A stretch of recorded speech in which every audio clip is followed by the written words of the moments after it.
আসসালামু আলাইকুম। সুপার 30 বাংলাদেশের পক্ষ থেকে সবাইকে শুভেচ্ছা জানাচ্ছি। আমি মেরিনা পারভিন। আজকে আমরা দেখব বিসিএস রিটেন ইংলিশের সেকেন্ড পার্টে যেটা আছে letter writing, letter to the editor বা পাবলিক লেটার যেটা আসে 20 মার্কের প্রশ্ন আসে, সেটার পার্ট 1 ছিল এর আগে। আজকে পার্ট 2 যাবে এবং পার্ট 2 তে আজকে আমরা ইন ডেপথে দেখব যে লেটার টু দি এডিটরের কতগুলো পার্ট আছে, কি কি রুলস আছে, এবং কিছু স্যাম্পল ওয়ার্ড আমি দিয়ে দিব যেগুলো আপনারা ইউজ করতে পারবেন। আর হচ্ছে আপনাদের যে কমেন্ট সেকশনে অনেক প্রশ্ন পেয়েছি, সেগুলোর জন্য আলাদা Q&A সেশন করে আমি একটা সেপারেট ভিডিও বানাবো। সো প্রত্যেকটা প্রশ্নের আমি উত্তর দিব, সো ডোন্ট ওয়ারি। এটা হচ্ছে শুধুমাত্র লেটার রাইটিং এর পার্ট 2। সো আর দেরি না করে আমরা শুরু করে দিই। Let's start.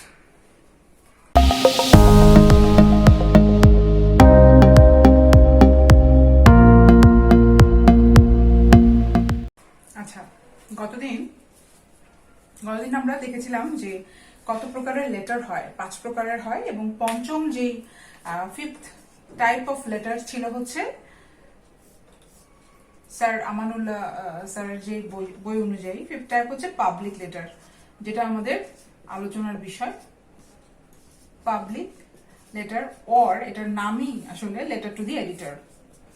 তো আরেকটা নাম হচ্ছে লেটার টু দি এডিটর, অর্থাৎ নিউজ পেপারে যেই লেটারটা লিখতে হয়। তো এটা হচ্ছে সবার প্রথমে যে জিনিসটা আসে, এটা আমি আমার আরেকটা যে ভিডিও আছে দি art of writing answers of BCS written English, হ্যাঁ পার্ট বি তে দেখবেন। ওখানে কিন্তু আমি খুব সুন্দর করে বলেছি যে বিসিএস এ খুব অ্যানালাইসিস দেখিয়েছি 35 থেকে একদম 38 পর্যন্ত। তখনও 40তম হয়েছিল না, রিটেন এক্সামটা হয়েছিল না, নাহলে সেটাও কভার করতাম। যেহেতু আমি 40তম রিটেনের আগে ওই ভিডিওটা বানিয়েছি, তো 40তমটা কভার ছিল না। ওইখানে 35 থেকে 38 পর্যন্ত অ্যানালাইসিস করে দেওয়া হয়েছে। আমি দেখিয়েছি যে কোন বিসিএস এ ফিচার এসেছে, কোন বিসিএস এ হচ্ছে আপনার লেটার টু দি এডিটর এসেছে। সো ওইটা একবার দেখে নিবেন। ওইটাতে অ্যানালাইসিসটা একদম বিসিএস এর রিটেন কোয়েশ্চেন একদম ধরে ধরে করা আছে। আর এখন যেটা আমরা যেহেতু লেটারটা লিখছি, এখন হচ্ছে 2 টাইপের আসে, ওইখানেও দেওয়া আছে ফিচার। এক হচ্ছে ফিচার দেওয়া, বলতে পারে যে রাইট এ ফিচার, তখন পার্থক্য কি আমি বলছি। আর আরেকটা হচ্ছে ডিরেক্টলি আসে লেটার টু দি এডিটর, তখন এভাবে লেখা থাকে টু দি এডিটর। দুটো একই জিনিস, দেখে ঘাবড়ে গেলে হবে না, এটাই হচ্ছে পয়েন্ট। না হলে আমি এটা দিতাম না আলাদা করে। এটা একই জিনিস কিন্তু দুটো নামে আসে, শুধু একটাই পার্থক্য, সেটা হচ্ছে এই ফিচার যদি লেখা থাকে সেক্ষেত্রে টাইটেলটা ওরা ফিক্সড করে দিবে। অর্থাৎ প্রশ্নে আপনার যে টাইটেলটা ওরা দিয়ে দিবে যে রাইট এ ফিচার, এরকম একটা টাইটেল দিয়ে দিবে যে global warming is a threat, হ্যাঁ এরকম একটা টাইটেল দিয়ে দিবে। তো প্রশ্নে যে টাইটেলটা থাকবে, ফিচার যদি হয় সেক্ষেত্রে আপনি হুবহু টাইটেলটা তুলে দিবেন। সিম্পল, মানে নিজে আমরা টাইটেলটা বানাবো না। আর লেটার টু দি এডিটরে একটাই পার্থক্য যে আপনার ওই স্বাধীনতাটা আছে, আপনি নিজে টাইটেলটা বানিয়ে নিতে পারবেন। তো এখানে হচ্ছে ফিক্সড হচ্ছে টাইটেল, আর এখানে হচ্ছে নট ফিক্সড। এখানে আপনি নিজে আপনার স্বাধীনতা থাকবে, সুন্দর করে একটা ক্রিয়েটিভ একটা টাইটেল দিবেন, কারণ টাইটেলটা অনেক ইম্পর্টেন্ট, আমি আসবো। হ্যাঁ, তো হোপ এইটুকু তো ক্লিয়ার। এই দুটো হচ্ছে প্যাটার্নটাই দেখা গিয়েছে, এই দুটো নামে আসে ঘুরে ফিরে। তো জিনিস একই, শুধুমাত্র আপনার বুঝতে হবে যে টাইটেল দিয়ে হচ্ছে ডিফারেন্সটা হয়। হ্যাঁ, তাহলে আমি মুছে দিই। আচ্ছা, এখন আমরা দেখবো হেডিংটা। সবার আগে কি আসে, সবচেয়ে ইম্পর্টেন্ট জিনিসটা কি? হেডিং। হ্যাঁ, এখানে আপনার মাইন্ড ইউ, আচ্ছা হেডিংটা আমি দেখাচ্ছি। তার আগে হচ্ছে একটা জিনিস সবার কনফিউশন থাকে, আমারও ছিল, এবং এটা আমি খুব সুন্দর করে ভুল করে এসেছি মডেল টেস্ট গুলোতে প্রত্যেকটাতে। সাবজেক্ট, এই যে সাবজেক্ট দিব কি দিব না, বিভিন্ন গাইড দেখেন, রেফারেন্স বই না পড়লে যেটা হয় কনফিডেন্সটা আসে না। আপনি বিভিন্ন গাইডে দেখবেন সাবজেক্ট আছে আবার নাই, এরকম আছে। আমি যেহেতু 2-3টা গাইড ঘেটেছি, আমি দেখেছি যে বিভিন্ন গাইডে কোনটাতে আছে কোনটাতে নাই। তো এটা ঠিক মতো উত্তর দেওয়ারও ক্রেডিবল মানুষ পাওয়া যায় না, সময় মতো পাওয়া যায় না। সো এই হচ্ছে যে সাবজেক্ট দুটোর ক্ষেত্রে হবে না, এটা একদম মনে রাখবেন। শুধুমাত্র এই যে নিউজ পেপার আর্টিকেল যেটা লিখতে হবে, যদি ফিচার হয় অথবা লেটার টু দি এডিটর, দুটোর একটাতেও কখনোই কোনোভাবে সাবজেক্ট হবে না। এটা আমি তখন জানলে অনেক ভালো হতো, অনেক কনফিউশন নিয়ে পরীক্ষা দিতে গেছিলাম। আলটিমেটলি সাবজেক্ট আমি দিইনি, কিন্তু মডেল টেস্ট গুলোতে আমি যেহেতু সাবজেক্ট লিখে অভ্যস্ত, আমি খুব সুন্দর করে সাবজেক্ট দিয়েছি। এবং যখন কেটেছিল আমি তখনও মনে হয়েছে যে শিক্ষক কি মনে হয় ভুল করছে, আমি তো রাইট, কারণ কাটলো কেন, কারণ এরকম আর কি, সাবজেক্ট দিয়ে অভ্যস্ত। তো এটা হবে না, এটা অবশ্যই মনে রাখবেন, এই কনফিউশনটা রাখবেন না।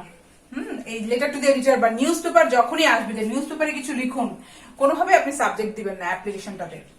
আর তেমন কোনোটাতে সমস্যা নয়, প্রত্যেকটাতেই আপনার সাবজেক্ট দিতে হবে। তো এটা মাথায় রাখবেন, প্রত্যেকটাতে সাবজেক্ট হবে, শুধু এই দুটোতে যেটা নিউজ পেপারে যেটা লিখতে হবে সেটাতে হবে না। আরেকটা রুল, ইংলিশে কলম দিয়ে মার্জিন টানাটা ফর্মাল না। এটা আমি একটা টিচারের ক্লাসের থেকে শিখেছিলাম। ইংলিশের উনি অনেক ভালো টিচার, তো এটা বইয়ে নেই, যেহেতু বইয়ে তো আর মার্জিন নিয়ে থাকবে না। তো এটা হচ্ছে ইংলিশে যে আপনি রিটার্ন যে খাতাটা পাবেন, এই যে খাতাটা, তো এখানে হচ্ছে যে স্যার আমাদেরকে শিখিয়েছিলেন যে এখানে আমরা যে মার্জিন দিব না, এই যে মার্জিনটা যে আপনি দিবেন, এটা কলম দিয়ে নাকি দেওয়াটা ফর্মাল না। এটা হচ্ছে আইদার আপনি you can use pencil or আপনি ভাঁজ পর্যন্ত করতে পারবেন, অর্থাৎ ফোল্ড করা যাবে। দেখেন মজার বিষয়, ফোল্ড করা যাবে, বাট আপনার পেন দিয়ে কলম দিয়ে হচ্ছে এই যে মার্জিনটা টানা, এটা হচ্ছে ফর্মাল না। হ্যাঁ, এটা হচ্ছে মাথায় রাখবেন। আপনি you can fold even, but আচ্ছা, ফোল্ডের ক্ষেত্রে মনে রাখবেন প্রথম পেজ যেটা থাকে কাভার, এটা কিন্তু কোনোভাবেই যেন ফোল্ড না হয়। এটা যদিও কমন সেন্স, হ্যাঁ এটা বলা থাকে, স্যাররাও বলে, বাট স্টিল এটা মনে করিয়ে দেওয়াটা খুবই ইম্পর্টেন্ট। কারণ আপনি ভাঁজ করে হয়তো করতে গেলেন যে হ্যাঁ আপু তো বলেছে ভাঁজ করা যাবে, তো ভাঁজ করলে আবার পুরোটা একসাথে ভাঁজ করে ফেলবেন না। প্রথম পেজটা সেপারেট করে বাদ বাকি যেটা আছে সেইটুকু ভাঁজ করতে হবে। একটু কষ্টসাধ্য, কেয়ারফুলি করতে হবে, কিন্তু হ্যাঁ এটা সম্ভব। বাট প্রথম পেজটা খুবই সেন্সিটিভ, ওইখানে যে আপনার ভাঁজ পড়ে আপনার খাতা বাতিল পর্যন্ত হতে পারে। সো এটা ফোল্ডের ক্ষেত্রে মাথায় রাখবেন। আর না হলে পেন্সিল দিয়ে দাগ টানবেন, এটা তো জানা কথা, পেন্সিল তো আপনি নিয়ে যাবেনই। আর পেন দিয়ে হচ্ছে মার্জিন টানা যাবে না, ইংলিশের ক্ষেত্রে এটা আমি শিখেছি, সো এটা আপনি মানতে পারেন। আচ্ছা, তাহলে মুছে ফেলি। এখন হচ্ছে সবচেয়ে ক্রুশিয়াল যেগুলো কনফিউশন যেগুলো দাঁড়ায়, সবচেয়ে ক্রুশিয়াল যে প্রশ্নগুলো আমার মাথায় আসতো, আপনাদের আসে কিনা দেখেন। হেডিং, সবার আগে হচ্ছে দি হেডিংটা কি হবে? হেডিং মানে বুঝছেন তো, যে টাইটেলটা দিয়ে আর্টিকেলটা শুরু করবেন। আচ্ছা, আরেকটা জিনিস হচ্ছে খাতায়, যখন এই যে খাতা পেলেন আপনি, খাতায় যে লেটারটা লিখবেন, এটা কিন্তু আমার মডেল টেস্ট পেপারে দেখানো আছে। আমার ইংলিশের মডেল টেস্ট পেপার যারা দেখেননি তারা দেখে তারপরে আসবেন। মানে মডেল টেস্টটা হলে কি, একটা ভিডিও দিয়ে আপনি পুরো খাতাটা, পুরো প্রত্যেকটা প্রশ্নের আলাদা করে প্রত্যেকটা ডিটেল আমি খুব বকর তো করতে পারি, আল্লাহ দিলে খুব ভালো, মাশাআল্লাহ। তো খুব ভালোভাবে ইলাবোরেটলি আমি এক্সপ্লেন করেছি। তারপরে যদি বুঝতে না পারেন তাহলে এটা মানে কিছু বলার নাই। কারণ হ্যাঁ, আমি খুঁটিনাটি সব এক্সপ্লেন করেছি, ওইখানে কিন্তু সুন্দর করে দেখানো আছে কিভাবে লেটার রাইটিংটা করবেন। আপনি এইখানে হচ্ছে অ্যাপ্লিকেশনটা দিবেন, ডিয়ার স্যার এত এত প্লিজ পাবলিশ। এইখানে হচ্ছে আপনার এই যে আর্টিকেলটা দিয়ে আপনি হচ্ছে শুরু করলেন, এটা হচ্ছে আপনার হেডিং, ঠিক আছে, এটা হচ্ছে আপনার বডি, এই জায়গাটা হচ্ছে আপনার আর্টিকেলটা। অর্থাৎ সিম্পল ভাষায় দেখেন, এটা হচ্ছে রাইট সাইড না, হাতের আপনার ডান পাশের যেটা রাইট সাইডের যেটা, সেটাতে হচ্ছে আপনি আর্টিকেলটা লিখবেন। আর এইখানে হচ্ছে লেফট সাইডে আপনার অ্যাপ্লিকেশনটা থাকবে, যে টু দি এডিটর এত এত।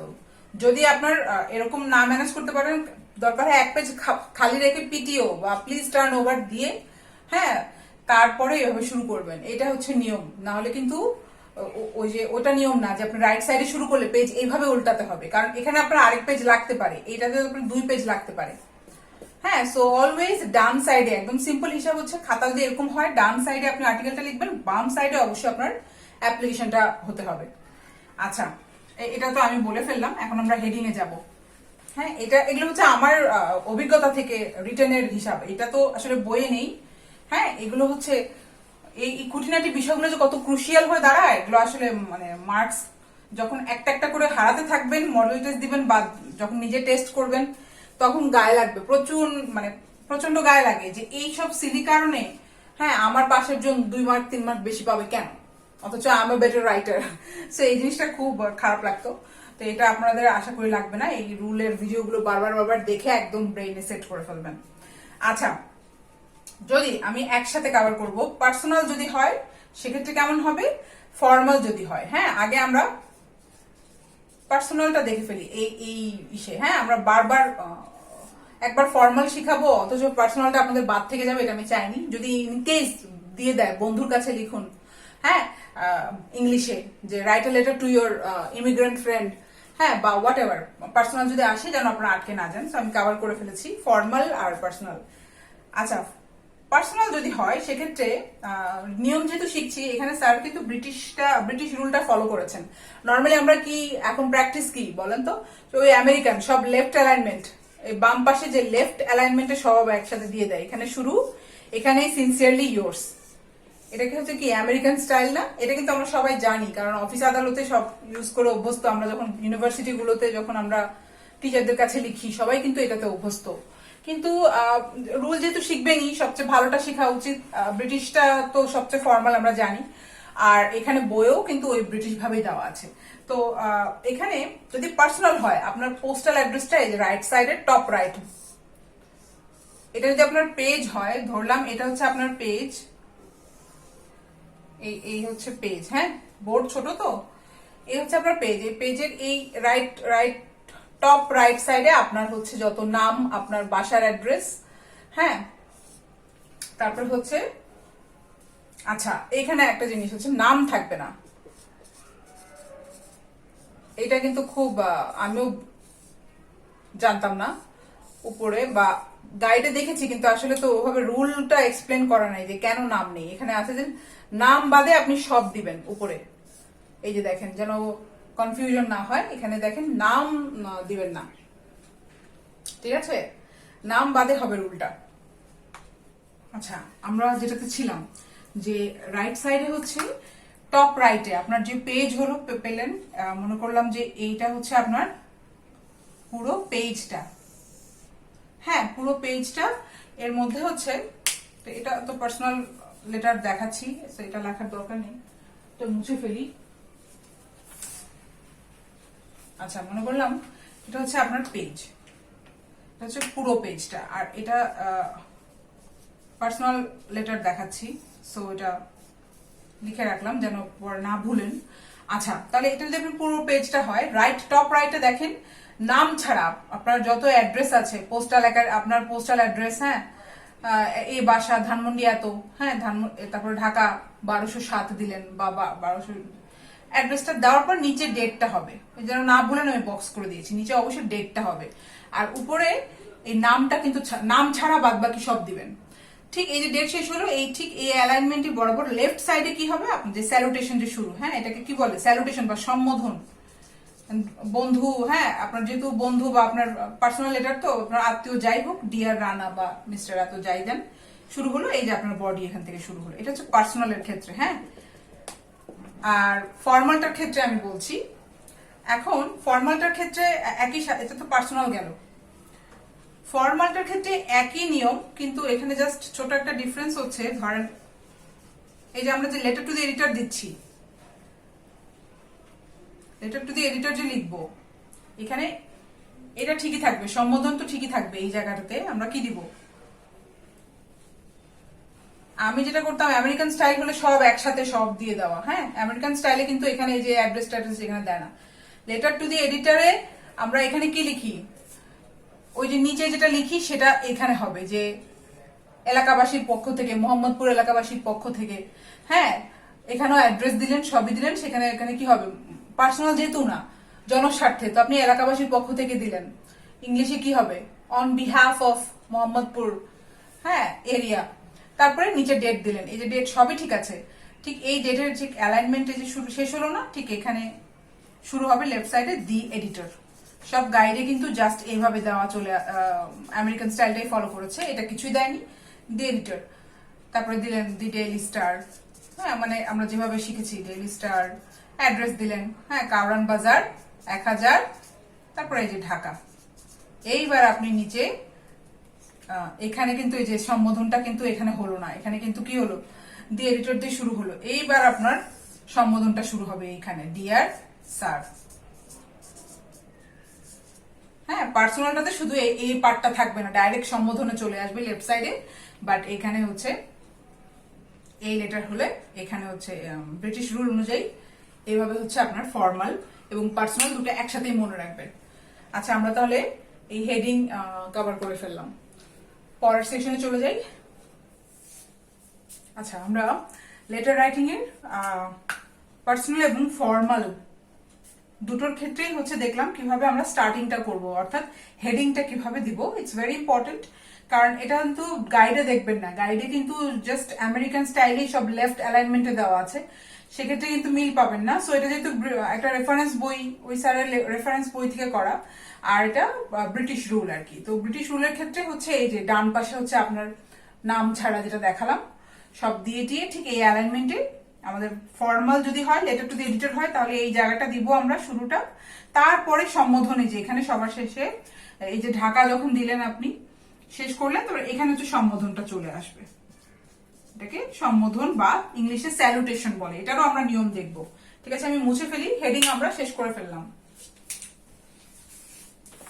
এখন আমরা দেখব স্যালুটেশন অর্থাৎ সম্বোধনটা, এটা নিয়ে কিন্তু কনফিউশন থাকে, এটা দেখবো, তারপরে আমরা সাবস্ক্রিপশনটা দেখবো। এই দুটোই হচ্ছে বেশি ইম্পর্টেন্ট, আরো কুটো কুটো জিনিস আছে কিন্তু ওগুলো আসলে পার্সোনালের ক্ষেত্রে, পার্সোনাল এটার স্ট্যাম্পের ক্ষেত্রে কিছু রুল আছে।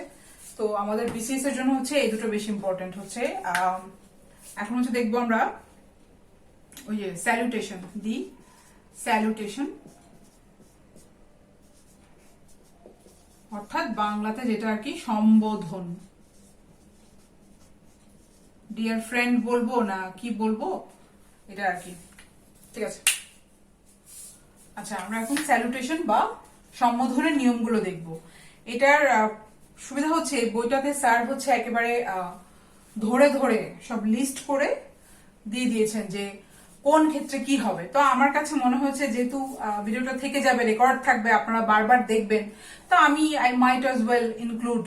হ্যাঁ, এগুলো একবার যদি করে ফেলি আপনি পরবর্তী রিভাইজ দিতে পারবেন। এই কারণে আমি একটু লেন্দি হবে ভিডিওটা, বা এটা করতে গেলে লিখতে হবে অনেক, তারপরে আমি চিন্তা করলাম যে ইটস ওয়ার্থ দি ইনভেস্টমেন্ট, এটা লিস্ট করে একবার তুলেই ফেলি এবং আপনারা শিখতে পারবেন পরপর, সবসময় ভুল হবে না আর। আচ্ছা, তাহলে উনি বলেছেন, লিস্ট আরো অনেক বড় ছিল, আমি শর্ট করেছি, ডোন্ট ওয়ারি। নাম্বার 1, যদি এটা প্যারেন্টস এর ক্ষেত্রে হয়, এখানে কিন্তু পার্সোনাল এবং ফর্মাল দুটোই হচ্ছে একসাথে করে ফেলেছি, কারণ আপনি বুঝবেন প্যারেন্টস এর কাছে তো আপনি ফর্মাল লেটার লিখবো না আমরা, তাই না? প্যারেন্টস এর কাছে নিশ্চয়ই পার্সোনালটাই যাবে, সো এটা বুঝে ফেলবেন। আমি ডিরেক্টলি সম্পর্কটা দিয়ে তারপরে সম্বোধনটা দিচ্ছি। যদি প্যারেন্টস বা রিলেটিভস হয় সেক্ষেত্রে কি হবে দেখেন, ডিয়ার তো একটা ফিক্স থাকবে, ডিয়ার, তারপরে কি ফাদার, মাদার, ব্রাদার, আমি শর্টকাটে লিখছি FMB, বুঝে নিবেন, ফাদার, মাদার, ব্রাদার, অথবা আঙ্কেল, ইউ আঙ্কেল, অথবা অন্ট বা অ্যান্ট যেটাকে আমরা বলি, এটসেট্রা।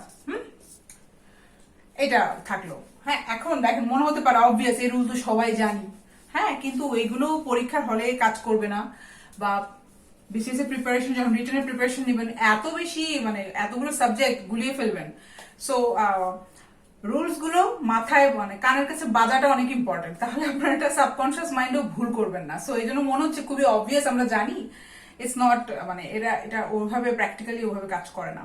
আপনি অনেক জানা জিনিসই ওখানে ভুল করে আসতে হয় পরীক্ষাতে, যখন মডেল টেস্ট দিবেন নর্মালি কোচিং এ, সেটাও দেখবেন যে পারছেন না, আর বাসায় করলে তো ভুল হবেই। সো এই জন্য রুলগুলো অবশ্যই একবার দেখলে কি হয়, কনফিডেন্সটা বাড়ে, যে আচ্ছা ঠিক আছে, হ্যাঁ এটা আমি জানি, একটা অথরিটি ফিগার থেকে সবসময়। এই জন্য আমি রেফারেন্স বই দিয়ে করে দিচ্ছি, আপনারা যখনই লিখবেন এরপরে কনফিডেন্স নিয়ে লিখতে পারবেন। হ্যাঁ, একটা হচ্ছে আমরা আন্দাজে লিখে আসি, ওটাতে কিন্তু আপনি কনফিডেন্স পাবেন না, মনে হবে মার্কস পেতেও পারি নাও পেতে পারি। আচ্ছা, যদি এখন ফ্রেন্ডস হয়, প্যারেন্টস রিলেটিভস গেল, ক্লোজ রিলেটিভস, এখন যদি FRIENDS ফ্রেন্ডস, আচ্ছা বন্ধু বান্ধব হলে কি করবেন, এটা তো আমরা জানা কথা। সেক্ষেত্রে যেটা হবে, ডিয়ারটা এই যে ফিক্স থাকবে, ডিয়ার ফিক্স থাকবে, তারপর হচ্ছে নাম দিবেন, হ্যাঁ এই যে মামুন অথবা মিস নাফিসা।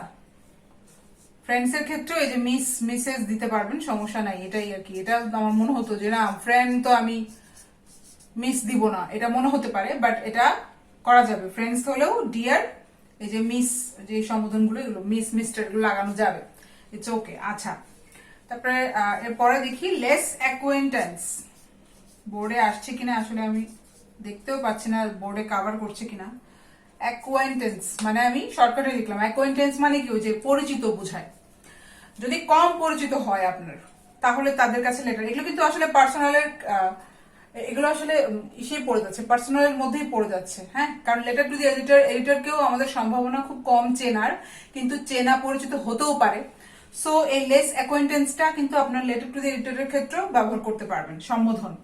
হ্যাঁ, তাহলে লেস অ্যাকোয়েন্টেন্স কি হলে কি হবে, ওই এটা মনে রাখা খুবই সিম্পল। যদি কম পরিচিত কেউ হয়, ডিয়ারটা তো থাকবে, ডিয়ারের পর মিস্টার শারাফাত, নাম সুন্দর করে, নাম একদম ফর্মাল নাম, আর হচ্ছে এই মিস্টার বা মিসেস এটা থাকবে মাস্ট।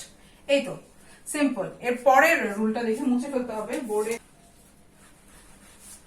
এরপরে আরো অনেকগুলো দেওয়া আছে, কিন্তু আমি একদম শর্ট করে ফেলেছি সব ক্ষেত্রে, যেহেতু ডিয়ার স্যার বা ম্যাডাম, সো এই কারণে আমি শর্ট করে ফেলেছি। পরে হচ্ছে যদি, আচ্ছা, অল আর স্যার অথবা ম্যাডাম, আর অনেক লিস্ট ছিল, সবগুলোই যেহেতু স্যার অথবা ম্যাডাম, তাই আমি শর্ট করে ফেলেছি। এখানে কি লিস্ট কি কি ছিল আমি বলি। যদি প্রাইম মিনিস্টার হয়, দি প্রেসিডেন্ট হয়, চিফ জাস্টিস, মানে যত বড় বড় পদ ইউ ক্যান ইমাজিন, যেমন হচ্ছে মিনিস্টার, হ্যাঁ, MP, member of the parliament, যত বড় যাই হোক না কেন, আপনি স্যার অথবা ম্যাডাম, ইটস কমপ্লিটলি ওকে। যেটা আমরা নর্মালি আসলে জানতাম ওটা কারেক্ট, স্যার অথবা ম্যাডাম। এটা ব্রিটিশ ফরম্যাট যেহেতু, এটা ঠিক আছে। কিন্তু আরেকটা স্পেশাল কেস হচ্ছে যে একটা জিনিসই আপনার মুখস্থ করতে হবে, এটা ভাইবার ক্ষেত্রে আমরা জেনেছি, ভাইবার ক্ষেত্রে সবারই পড়তে হবে। ফরেন ডিপ্লোম্যাট, অর্থাৎ যদি আপনি ফরেনে ভাইবা দেন, ফরেন যদি আপনার ফার্স্ট চয়েস থাকে, ফরেন অ্যাফেয়ার্স, সেক্ষেত্রে এগুলো খুব পড়তে হবে আপনার। ফরেন ডিপ্লোম্যাটের ক্ষেত্রে যদি চিঠি লেখা হন, লিখতে হয়, তাহলে কিন্তু এই জিনিসটা মাস। এক্সেলেন্সি, তাদের সম্বোধনটা হবে হচ্ছে এক্সেলেন্সি, ইয়োর এক্সেলেন্সি, বা এরকম করে দেখবেন ইউজটা আপনি শিখতে পারবেন যখন ভাইবা দিতে আসবেন। আর এখানে বইয়ে এরকম দেওয়াই আছে যে আপনার ডিয়ার স্যার বা ম্যাডামের জায়গায় কিন্তু আপনার এক্সেলেন্সি দিতে হবে। এইটা একটা স্পেশাল নিয়ম, তাই আমি লিখলাম। বাদ বাকি সব sir and madam completely fine. এটা আমাদের স্যালুটেশন আমরা কভার করে ফেললাম। এখন আমরা দেখবো দি সাবস্ক্রিপশন। দি সাবস্ক্রিপশনটা কি আমি বুঝিয়ে বলি, যেটা খুব লাগবে।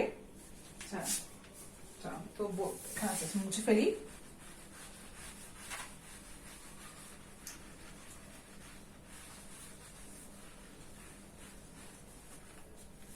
আচ্ছা, এই পরের সেকশন হচ্ছে, এটা আমাদের বেশি লাগে আসলে, এখানে ভুলটা হয়, এবং এখানেই সব ভয় দেখানো হয়। কোচিং সেন্টারের টিচাররা খুব ভয় দেখায়, এখানে এই ভুল করা যাবে না, ওই ভুল করা যাবে না। হ্যাঁ, এটা মুখস্থ করতে গেলে যে কি কষ্ট, হ্যাঁ, যতই মুখস্থ মনে থাকে না যে কোন ক্ষেত্রে কি হবে। এই জন্য আমি করতাম যেটা, আমি মুখস্থই করতাম না, আমি জাস্ট একটা ডিসেন্ট একটা জোগাড় করেছি, সাবস্ক্রিপশন ওয়ার্ড, ওটাই সবকিছু চালিয়ে দিতাম। কিন্তু যেহেতু আপনারা শিখছেন, এবং যেহেতু আমি শিখাতেই বসেছি, বই দেখে করছি, সো এটা এখন আসলে ওই একটা দিয়ে চালানো যাবে না। এখানে আমি একদম সেপারেটলি দিয়ে দিচ্ছি। সো বারবার দেখে দেখে আয়ত্ত আনবেন, দেখলে ভুলবেন না, তাই না? ভিজুয়াল মেমোরিটা হচ্ছে আমাদের স্ট্রংগেস্ট। সো এই কারণে এখন আমি একটু থরলি শিখাবো, যেহেতু হ্যাঁ, ওইভাবে ফাঁকিবাজি বুদ্ধি আর করা যাবে না। আমি তো এরকম পাইনি ভিডিও যে আমি সব শিখবো, আমি পাইনি দেখে এখন আমি ফাঁকি দিয়েছি, আপনি তো দিবেন না, আপনি দিতে দিব না আমি। হ্যাঁ, আমি এই জন্য অ্যাক্সেসিবল করে দিচ্ছি। সাবস্ক্রিপশন কোনটা আগে বুঝতে হবে। ওই যে সবার এটাতে আমরা ভুল করি না, স্যাররা দেখায় যে নিচে যে আমরা লিখবো, লেটারের নিচে যে লিখবো ইয়োর্স ট্রুলি, তারপরে যে আমার ক্ষেত্রে কি হবে, মেরিনা, মেরিনা পারভিন, বা হ্যাঁ যাই লিখি আর কি, মেরিনা ধরেন লিখলাম, তো এই যে উপরে লিখবো না ইয়োর্স সামথিং, এই যে এই সেকশনটা হচ্ছে সাবস্ক্রিপশন বলা হয়। এই যে আমরা লিখবো ইয়োর্স, এখন আপনি যাই বসান, দিস ইজ কল্ড সাবস্ক্রিপশন। এখন পয়েন্ট টু বি নোটেড, একটু আগে যে ফরম্যাটটা আমি শিখেছি ব্রিটিশ ফরম্যাট, তাই না? এটা কিন্তু রাইট সাইডে হবে, রাইট সাইড, এটা হচ্ছে বটম অফ দি পেজ। আমরা এতক্ষণ শিখলাম যে উপরে কি কি লিখবো হেডিং এ, তো এটা কিন্তু নিচে, এই যে আমরা নিচে চলে এসেছি, এই রাইট সাইডে যখন আমরা আমেরিকান স্টাইলে কিন্তু আমি যেটা করে করে এসেছি এবং আমি যেটাতে অভ্যস্ত ছিলাম, সবাই এটাতে দেয়। তো নর্মালি প্র্যাকটিসটা কিন্তু আমেরিকান স্টাইলে, সব বাম অ্যালাইনমেন্টে, লেফট অ্যালাইনমেন্টে একসাথে সব নিচে দিয়ে দেয়। অফিসে আমি যখন কাজ করতাম আমি এভাবে লিখে অভ্যস্ত ছিলাম, আমি চিন্তাই করিনি আমি পরীক্ষাতে যে পরে ভুল করেছি বা দিলেও কম মার্কস দিয়েছে। ব্রিটিশটা আপনি দিবেন, টিচাররা ব্রিটিশটাই শিখায়, কোচিং এর টিচাররা ব্রিটিশটাই শিখায়, এবং রুল শিখলে আসলে ব্রিটিশটা শেখাটাই বুদ্ধিমানের কাজ। তো এইখানে কিন্তু এই বইও আছে, বইটাই যেহেতু আমি ফলো করছি, রাইট বটম মানে বটম এর যে রাইট কর্নার, রাইট সাইডে ওইখানে হবে এটা। আপনি বডি লিখে ফেললেন আর্টিকেলের, তারপরে সবার শেষে এই যে সাবস্ক্রিপশন, আমরা আর্টিকেল লিখে ফেললাম, তারপরে এখন আমরা সাবস্ক্রিপশন নিচে লিখবো, এইটাকে আমরা বলি হচ্ছে সাবস্ক্রিপশন। এই নামটা শুনে একটু যদি হিবিজিবি লাগে, জাস্ট আপনি তো বুঝতেই পারছেন, ইয়োর্স ট্রুলি, এটা দিয়ে মনে রাখবেন যদি নামটা কঠিন মনে হয়। হ্যাঁ, আচ্ছা, তাহলে আমরা তো ক্লিয়ার থাকলাম যে রাইট সাইডে রাইট বটমে নিচে হবে, এটা ব্রিটিশ ফরম্যাটে। তো এখন এটা হচ্ছে প্রত্যেকটা সেক্টরে কি কি ক্ষেত্রে কি কি বসবে, কি কি ওয়ার্ড, আপনার শব্দ চয়নটা পর্যন্ত এখানে লিস্ট করা আছে। এই কারণে আমিও লিস্টটা তুলে ধরছি, আপনাদের আর কোনো কনফিউশন আর থাকবে না। আচ্ছা, এখানে নাম্বার 1 যদি পেরেন্টস হয়, ওই যে আপনার কিন্তু এটা কি পার্সোনালটাও কভার করছে। হ্যাঁ, সো রিমেম্বার, শুধু এটা আমি কিন্তু ফিচারের মধ্যে যদিও বলছি, কিন্তু একসাথে আমি যেহেতু কভার করা সম্ভব আমি কিন্তু কভার করে দিলাম। আপনার যদি বন্ধুর কাছে লেটার চলে আসে ইনকেস ইংলিশে, হ্যাঁ, সেক্ষেত্রে কিন্তু আর আপনার ভুল হচ্ছে না। যদি প্যারেন্টস বা ক্লোজ রিলেটিভস হয় সেক্ষেত্রে কি দিবেন, এখানে দেখেন yours affectionately, ওয়ার্ড দেখেই বোঝা যাচ্ছে, হ্যাঁ, ক্লোজনেসটা বোঝা যাবে। yours affectionately, অর আমি লিখছি না, এটা অল্টার করে দিতে পারবেন, affectionately yours, একই, কোনো কিছু চেঞ্জ করতে হবে না, জাস্ট এটা বড় হাতের করবেন, affectionately yours, একইভাবে আইদার ভাবে আপনি উল্টে লিখতে পারবেন। এটা আমি এর জন্য বারবার লিখছি না, জায়গা নেই। আচ্ছা, অথবা লিখতে পারেন yours lovingly, অথবা lovingly yours, আইদার অর, হ্যাঁ, একইভাবে জাস্ট সোয়াপ করে লিখতে পারবেন। সো এই দুটো ওয়ার্ডই উনি দিয়েছেন এবং এই দুটো ওয়ার্ডই হচ্ছে একদম অ্যাপ্রোপ্রিয়েট, অন্য ওয়ার্ড আসলে লাগে না, এই দুটো দিলে আসলে অন্য ওয়ার্ডের প্রতি আর থাকবে না। আচ্ছা, আমরা তাহলে parents are close relative cover করে ফেলেছি, এখন এটা মুছতে হবে কারণ বোর্ড ছোট। আচ্ছা, 1 নম্বর গেল, এবার 2 নম্বর হচ্ছে টু ক্লোজ ফ্রেন্ডস। এটা লিস্টটা অনেক বড়, একটু ছোট করে লিখবো, আশা করি আপনাদের বুঝতে সমস্যা হবে না। একটু ছোট করে লিখবো। নাম্বার 2 হচ্ছে টু ক্লোজ ফ্রেন্ডস যদি হয় তাহলে কি হবে, টু ক্লোজ ফ্রেন্ডস। অনেকগুলো দিয়েছেন, অপশন দিয়েছেন, তো এই কারণে দিলাম যে অনেক অপশন পেলে আপনি একভাবেই লিখবেন তাহলে কিন্তু বোর হয়ে যাবে, বিভিন্ন ওয়ার্ড ইউজ করবেন, খুব ক্রিয়েটিভ হবে। yours sincerely, এটাই আমি সব ক্ষেত্রে কাজে, এই সিনসিয়ারিটা কিন্তু খুবই ডিসেন্ট, মানে যখন কিছুই মনে থাকবে না তখন আবার এই গুটিবাজি বুদ্ধিটা করতে পারেন, এটা আমি করেছি। আমি যেহেতু মনে রাখতে পারতাম না, এরকম কোনো রিসোর্সও ছিল না তখন, ওই সময়টাও ছিল না, ওই আমার মাথাতেই আসেনি যে রেফারেন্স বই ঘেটে এটা বের করবো, অনলাইনেও আসলে দেখি নেই। তো এই সিনসিয়ারলি দিয়ে আমি সব জায়গায় চালিয়েছি এবং এটা আমার বুদ্ধি করে বের করেছি, কারণ এই সিনসিয়ারলিটা আসলে কি কোনো ক্ষেত্রে কাটতে পারবে না, আন্তরিক বোঝাচ্ছে, আন্তরিক ভাবে আপনার, তো এটা যে কোনো ক্ষেত্রে কাটতে পারবে না। তো যখন কিছুই আসলে মনে থাকবে না তারপরে এটা আপনাকে বাঁচাবে, এই গুটিবাজি বুদ্ধিটা শিখিয়ে দিলাম।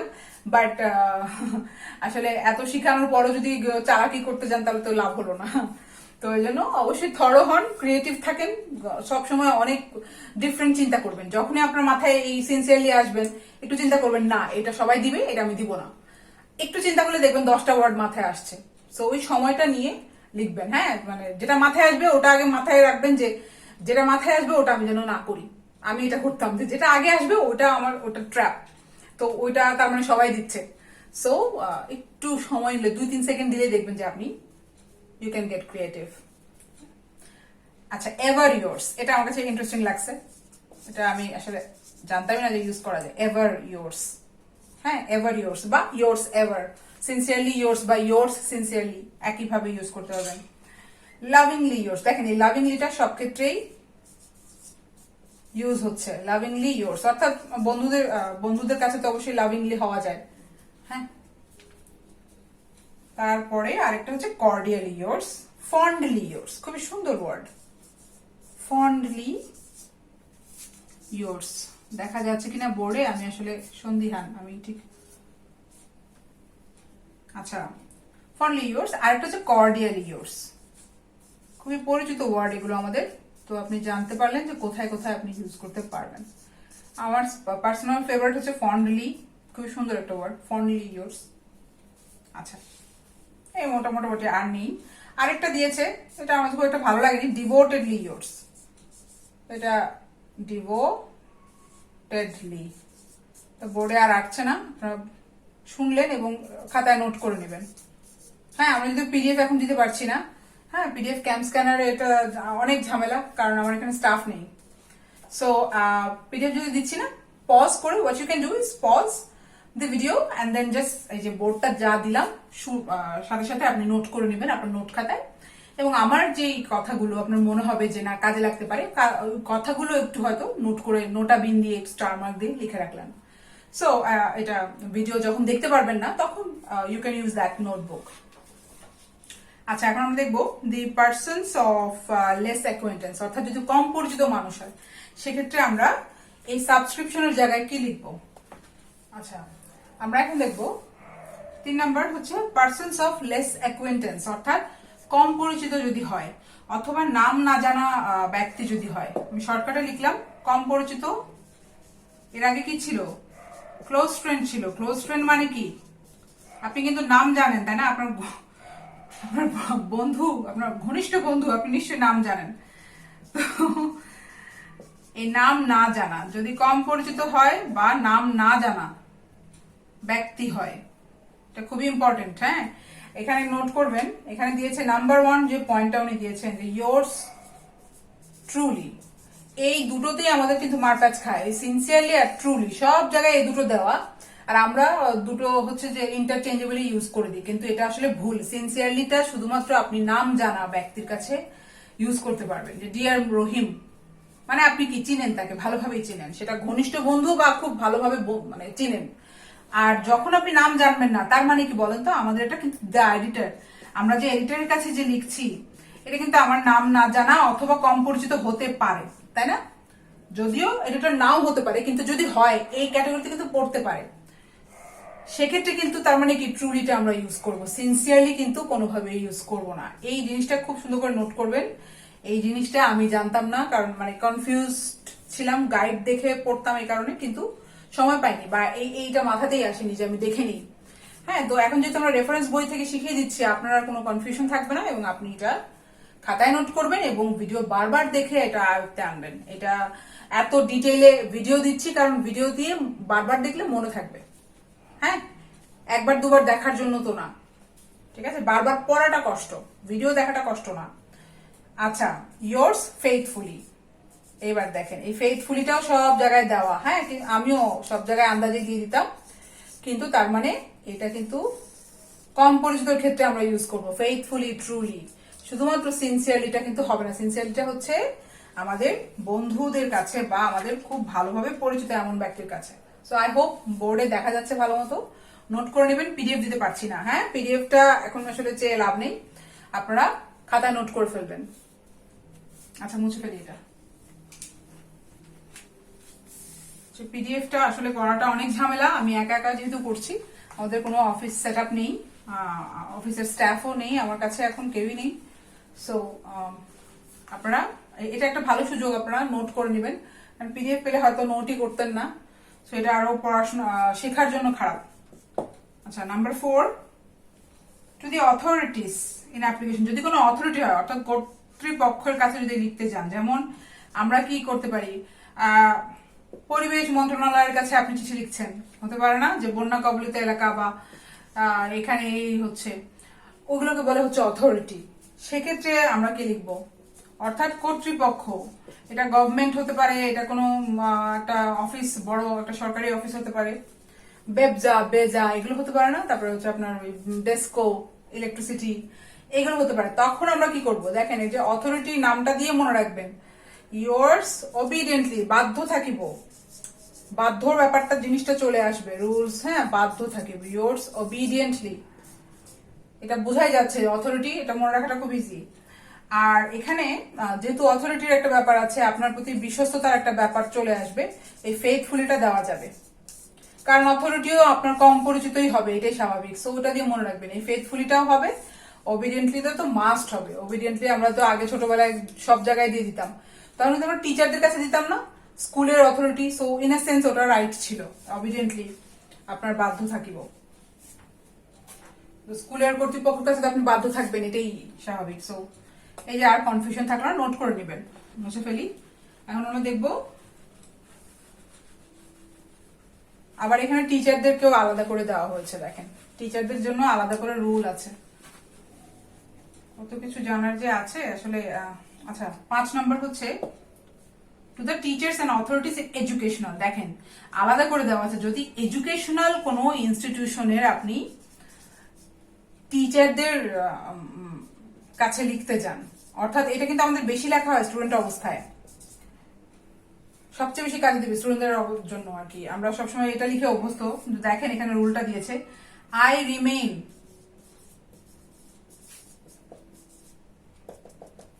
আই রিমেইন, আমি থাকিব বা এরকম কিছু, হ্যাঁ। তারপরে স্যার বা ম্যাডাম, এটা যখন দিব আমরা,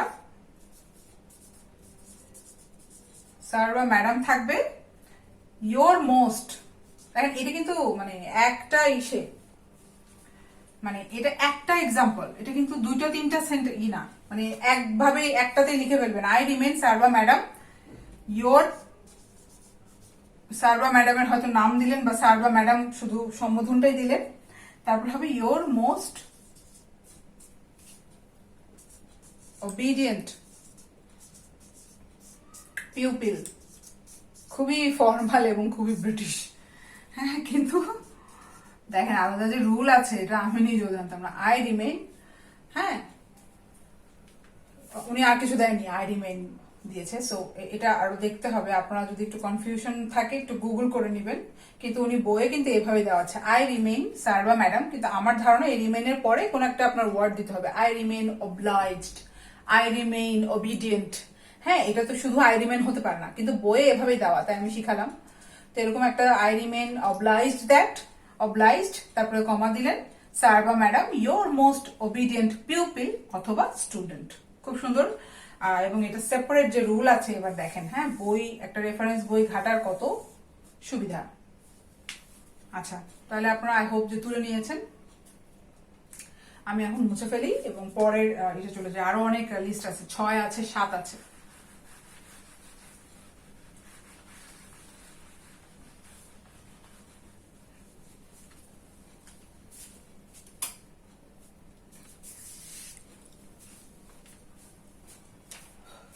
আচ্ছা number 6, to the president and the prime minister, যদি প্রেসিডেন্ট হয়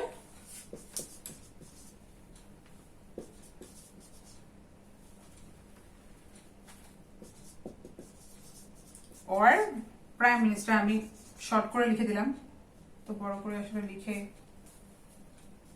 আচ্ছা প্রেসিডেন্ট অথবা প্রাইম মিনিস্টারের ক্ষেত্রে দেখেন রুল আছে আলাদা,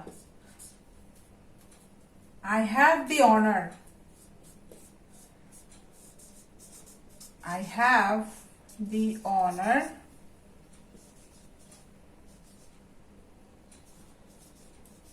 to remain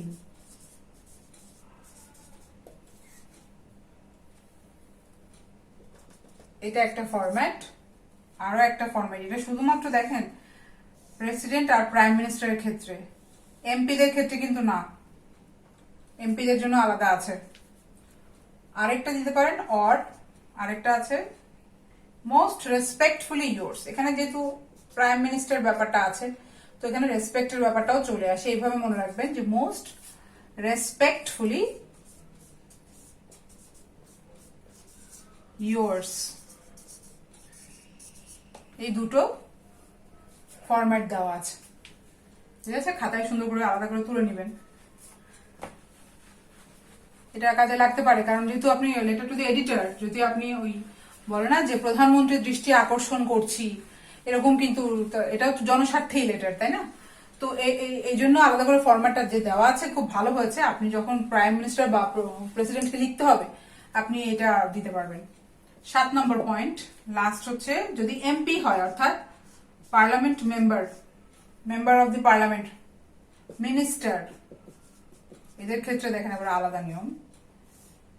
চিফ জাস্টিস, যদি প্রধান বিচারক, এগুলো সব কিন্তু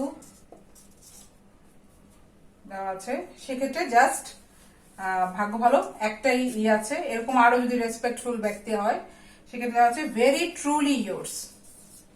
এখানে আলাদা করে কিন্তু দেওয়া আছে, তো এটা নোট করে নেবেন, এক্সট্রা মার্কস পাবেন।